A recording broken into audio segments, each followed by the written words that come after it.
오늘 우리가 읽은 신명기 23장의 전반부 내용은 여호와의 총회에 들어가지 못하는 자 혹은 그 총회에 들어갈 때 조심하고 할 그런 사항들에 대해서 쭉 이야기를 해주고 있습니다.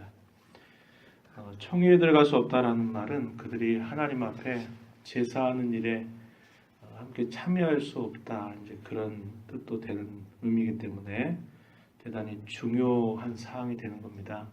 이스라엘 백성들은 하나님 앞에 제사를 드리는 것, 또 그리고 그 제사를 통해서 하나님과의 관계를 끊임없이 유지하는 그런 백성들이어야만 됐고, 그것이 정상적으로 이루어질 때만 모든 그들의 삶이 제자리를 찾아서 이렇게 할 수 있었기 때문에 대단히 중요한 일이다 하는 것입니다.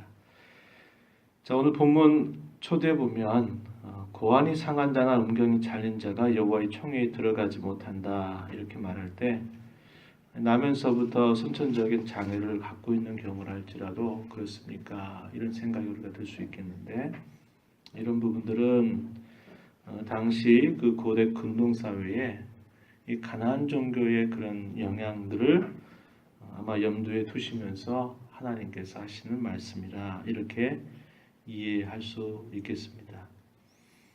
예를 들어서 가나안 종교를 섬기는 그런 종교 가운데서 자신의 이런 고안이나 이런 음경, 이런 생식기를 상해하게 하는 그런 일들이 있었다라는 것이 이제 고대 근동의 자료들에 의해서 이렇게 확인이 되고 있다 이 말이죠. 어떻게든지 자기에 있는 어떤 것들을 이렇게 희생을 치르고 하면서 자기 신들에게 무엇인가를 호소하고 무엇인가를 받아내려고 하는 이제 그런 잘못된 종교의 그런 폐해들이 늘 있었다는 거죠. 살아있는 자식을 제물로 드린다든지 뭐 이런 경우들도 있었고, 그래서 하나님을 모르는 그런 우상 섬기는 종교들은 이런 일들이 이게 얼마나 그릇되고 잘못된 일인가 하는 것들을 구별 없이 이렇게 하는 일들이 많이 있었다 이 말이죠. 왜냐하면 자기가 무엇인가를 해야 그것을 받아낼 수 있다, 이런 식의 사고가 대단히 많기 때문에 아마도 그런 행태를 이렇게 자신들의 신 앞에서 했던 일들을 우리가 보게 되는 거죠. 여기 사생자의 경우도 들어가지 못한다 그랬습니다. 2절에 이런 경우에도 이방 종교의 그런 음란한 음란한 의식 이런 거에 참여하면서 낳게 된 그런 아들, 아마 그런 사생자를 뜻하는 말일 것이다 이렇게 이해합니다. 그래서 이런 사생자의 경우도 여호와의 총회에 들어갈 수 없다 이렇게 표현했습니다. 그렇죠?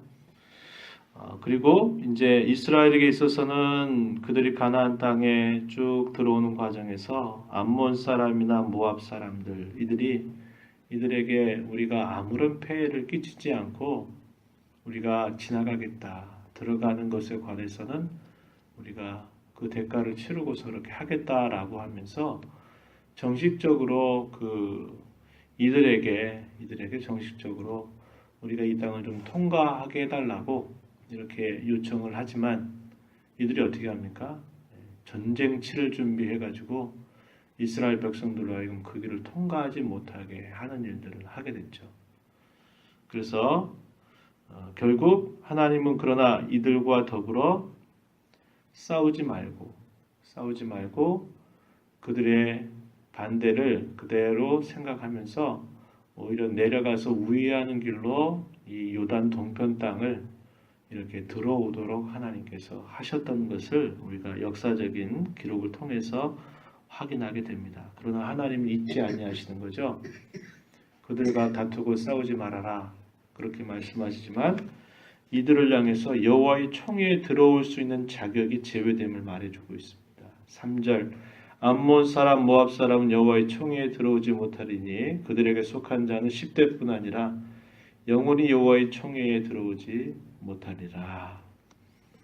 이스라엘을 대적하는 것은 결국 그들과 함께 하시는 하나님을 대적하는 것으로 여겨서 그러한 자들은 여호와의 총회에 들어올 수 없음을 말해준다 하는 겁니다. 하나님은 가볍게 그런 죄가 되는 것을 죄가 아닌 것으로 넘겨가시는 분이 아님을 우리가 보게 되죠. 역사적인 그런 상황에서는 하나님 왜 그렇게 하실까? 이스라엘 백성들이 이해할 수 없는 그런 모습이었을 겁니다. 그러나 하나님은 그들이 그 행한 그러한 잘못이나 이런 어떤 악대적인 그런 어떤 자세나 감정 이런 것들을 하나님은 그것을 잊지 아니하시다는 것을 우리가 보게 되죠. 반면에 에돔 사람이나 애굽 사람의 경우에는 1세대, 2세대 이때는 이들은 여호와의 총회에 들어오지 못하게 합니다. 그러나 제3대가 될 때는 그들도 들어올 수 있도록 하나님이 허락하셔요. 왜 그럴까? 1대와 2대의 경우 이들이 이스라엘 백성들이 가나안 땅에 정착을 해서 정착 생활을 이제 새롭게 시작을 해야 되는데 이들이 이렇게 들어오게 되면 이 가나안의 혹은 애굽의 이러한 영향들을 받아서 어떤 하나님을 섬기는 그런 면에 있어서 첫 단추를 잘못 낄 수 있는 그런 면모가 있기 때문에 아마도 그렇게 하신 것이 아니겠나 이런 생각을 우리가 해볼 수 있습니다. 그래서 3세대가 될 경우에는 이제 들어올 수 있도록 하지만 그러나 1대, 2대의 경우에는 여호와의 총회에 들어오지 못하도록 금하시는 규정을 이스라엘 백성들에게 주고 있다 이 말입니다. 에돔 사람은 형제다 이렇게 표현했고 옛적에 예서 야곱의 형이었던 에서의 족속을 에돔 사람이라 이렇게 부르죠. 애굽 나라 비록 그들이 400여 년 동안 종살이 했지만 그 땅에서 그들이 객이 돼서 그들이 번성할 수 있도록 한 면들에 대해서는 또 역시 하나님이 그들을 또 인정하시는 면모가 있는 겁니다. 그래서 에돔 사람이나 애굽 사람은 미워하지 말아라 이렇게 말하고 그러나 3대 후 그들의 자손이 여호와의 총회에 들어올 수 있다 이렇게 말씀하시고 있습니다. 전쟁에 나아갈 때에도 그 전쟁 중에 그들이 부정하고 더러운 일들을 행하지 말 것에 관해서 규정을 더해 주셔요. 9절 이하입니다. 9절 이하에 내가 적군을 치러 출진할 때 모든 악한 일을 스스로 삼가야 된다. 그래서 부정하고 더러운 일에 대한 몇 가지 사례들을 하나님께서 언급해 주시면서 그런 것들을 멀리하도록 이렇게 표현하는 겁니다. 왜 그러냐? 하나님이 그들의 진영 가운데 거하셔야 되는데 부정한 가운데에서는 하나님이 거하실 수 없다는 거고 하나님이 그들의 진영 가운데 거하지 못한다는 것은 그들이 싸우러 나가는 전쟁에 하나님이 함께 하시지 못한다는 말입니다. 그것은 곧 패배로 결국 연결되는 일임을 가르쳐 주고 있는 거예요. 그래서 그들로 하여금 전쟁 중에 부정한 일을 조심하고 악한 일을 멀리해야 되는 것은 결국 뭐 때문에 그렇습니까? 승리를 위해서 그렇게 해야 된다 이 말이죠. 이러한 원리는 우리가 이 땅을 살아가면서 영적인 싸움을 싸워가는 데 있어서도 동일하게 적용이 됩니다. 우리 영적인 싸움을 싸워가고 우리 안에 있는 죄악을 버리고 마귀와 그의 모든 괴계와 더불어 대적하는 싸움을 싸우려 갈 때 우리 안에 죄악된 것들이 있게 되면 하나님이 함께 하실 수 없고 결국 그 싸움 속에서 우리는 패전하게 될 수밖에 없는 그러한 이치가 있다는 것을 보게 되죠. 그래서 날마다 저와 여러분이 죄를 멀리하고 악을 버리고 또 우리 자신뿐만 아니라 계속 읽어오는 말씀처럼 공동체 내에서 악을 제해야 되는 이유는 영적인 싸움에 있어서 승리하려고 하면 반드시 우리에게 요구되는 중요한 자세이기 때문에 그렇다는 겁니다. 14절 말씀에 왜 그들이 출전할 때에 악을 제해야 되느냐 부정하게 해서는 안 되느냐 라고 할 때 표현하죠. 이는 내 하나님 여호와께서 너를 구원하시고 적군을 내게 넘기시려고 내 진영 중에 행하심이라. 그러므로 내 진영을 거룩히 하라. 그리하면 내게서 불결한 것을 보시지 않으므로 너를 떠나지 아니하시리라. 너를 구원하시고 적군을 내게 넘기시려고 진영 중에 하나님이 행하신다. 결국 뭡니까? 건져주신다. 또 대적으로부터 승리케 하게 하시려고 하나님 이러한 규정을 두고 계신 겁니다. 이러한 목적을 잘 인식하지 못하면 뭐 이거조차도 뭘 또 하지 말라고 그러고 이렇게 복잡하고 너무 세세하게 해주시는 규정들이 아주 답답하게 여겨지는지 모르겠어요. 그러나 그러한 계명들은 결국 무엇을 위한 겁니까? 그들에게 승리케 하시려고, 언제나 그들 가운데 하나님이 함께 하셔서 그들을 돌보시려고 하나님께서 주시는 말씀임을 우리가 보게 되는 거죠.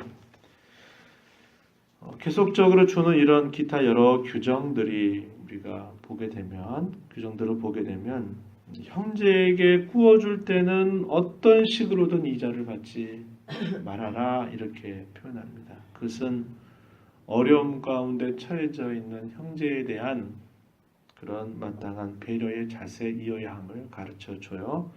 그러나 타국인의 같은 경우에는 적당한 선에서 이자를 받는 것 괜찮다. 그러나 같은 형제 가운데서 어려움을 만나서 무엇인가 구워달라라고 말할 때는 이자를 받지 않는 그런 자세를 가지라고 이렇게 말하는 겁니다. 그러면 그게 어떤 면에서는 손해가 될 것처럼 보이지만 그러나 하나님께서 그러한 태도와 마음에 대하여 하나님이 그에게 복을 주실 것이라고 약속하고 계십니다. 20절 뒤에 가서 보면 그리하면 내 하나님 여호와께서 내게 들어가서 차지할 땅에서 내 손으로 하는 범사에 복을 내리시리라. 믿지 않는 사람들은 내가 거래하는 사람으로부터 무엇인가 이득을 취할 것을 당연하게 생각하잖아요. 그죠? 그것을 당연히 전제하고 무엇인가를 거래하거나 어떤 관계를 맺는 겁니다. 그러나 우리 하나님을 알고 섬기는 그런 사람들은 그런 관계를 뛰어넘어서 하나님께서 그렇게 하라 하실 때 그 말씀에 따라 순종하면 그게 손해가 되는 것처럼 보이지만 그러나 그 약속을 그런 말씀을 주신 하나님이 친히 더불어 약속을 함께 주고 있다라는 것을 우리는 늘 기억해야 한다 하는 겁니다. 그래서 하나님께서 주시는 더 좋은 것, 하늘의 보상을 늘 바라보면서 살아가는 것이 하나님의 자녀, 하나님의 거룩한 성민이 된 사람들의 마땅한 본분이어야 된다라는 것을 가르쳐 주고 있습니다. 여호와 하나님 앞에 말로 무엇인가 하겠다 소원하는 경우는 맹세하는 것을 뜻하죠. 맹세는 절대로 지켜야만 됩니다. 그래서 소원하는 것에 관하여 갚기를 더디해서는 안 된다. 이것은 거짓말하지 말라 그런 계명에 해당이 되고 하나님께 소원했다라는 말은 하나님께 맹세했다라는 말이 되기 때문에 그것은 제3계명의 말씀을 어기는 행위도 된다라는 거예요. 그래서 하나님의 사람들이 하나님 앞에서 진실하고 거짓을 행치 않는 그런 일들에 관해서는 대단히 엄격하게 하나님이 요구하고 계시는 말씀임을 보게 돼요. 이웃의 포도원이나 이웃의 곡식반에서 무엇인가를 먹는 것에 관해서는 허용합니다. 배불리 먹는 건. 그러나 그것을 그릇에 담아간다든지 낫을 대서 그것을 이렇게 추수해가는 일들은 절대로 하지 말아라. 그러니까 이러한 말씀에도 이웃에 대하여 갖는 호의 그리고 그러한 호의를 받는다 그래서 호의를 받으면 당연히 그 호의 베풀어줘야 되는 것이 아니냐 이런 자세가 아니고 그 적정선을 항상 기억해야 될 것을 말하는 거죠. 내가 마땅히 나는 호의 받을 수 있다. 나 이런 충분히 대접받을 수 있다 그래서 그 정도를 지나쳐서도 안 되고 또 형제가 어려움 가운데 있을 때 그 어려움을 또 돌보는 일 또한 나하고 상관없는 일이다 이렇게 여기는 자세도 하나님의 자녀된 그런 모습이 아니다 이렇게 말합니다. 자, 이러한 것들 세상 속에서 순종하고 살려고 하면 뭐 이렇게 살면 다 바보 취급받고 다 안 될 것처럼 보이잖아요. 그러나 우리가 이런 말씀을 귀를 기울이면서 우리의 태도를 점검해야 될 것은 왜 그렇습니까? 아까 우리 드렸던 찬송처럼 만 가지 은혜를 주께로부터 받은 것입니다. 받은 그 은혜 까닭에 그분의 말씀을 순종하는 것이죠. 세상 사람들이 그런 것들에 관하여 관심 쓰지 않아도 우리가 그렇게 사는 것은 그보다 비할 수 없는 하나님의 큰 은혜를 우리가 거저받았기 때문에 그런 것이고 마땅히 할 일임에도 불구하고 그렇게 우리가 힘써 살아갈 때는 하나님께서 더 큰 복을 우리에게 약속하고 계심을 우리가 기억해야 된다 하는 말이죠.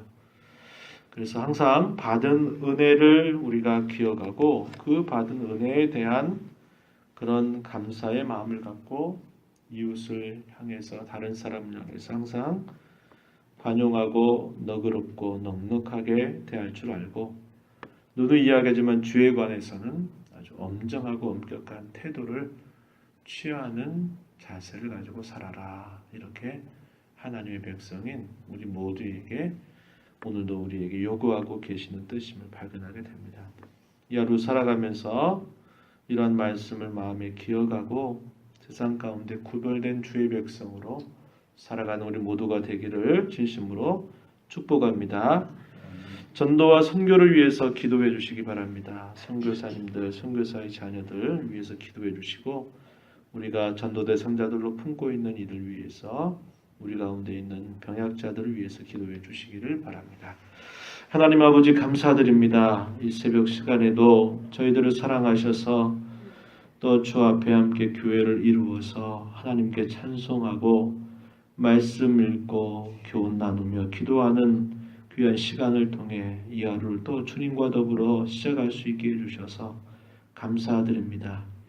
여호와 하나님 언제나 우리 가운데 편히 거하실 수 있도록 저희가 살아가는 자세를 늘 배우게 하시되 우리 안에 있는 죄악된 습성과 또 죄악된 모든 모습들을 언제든지 버리는 자로 살아가는 저희 삶이 되게 하셔서 하나님께서 저희 가운데 편히 거하시고 언제나 함께 하심으로 말미암아 우리의 삶 속에서 늘 승리의 삶을 살아가고 하나님의 돌보심을 늘 경험하며 살아가는 저희들의 삶이 되도록 주님 도와주시고 인도하여 주옵소서.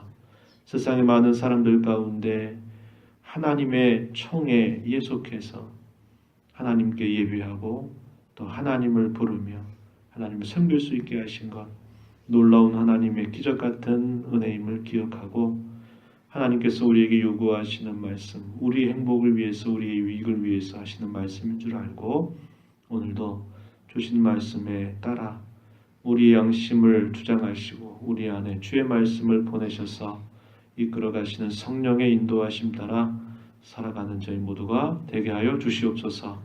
은혜의 보좌 앞에 나와 간구하던 모든 심령들 여러 형편과 처지 가운데 있음을 잘 아신 우리 하나님께서 필요한 것들 있어야 될 것들 공급하시고 채워 주옵소서.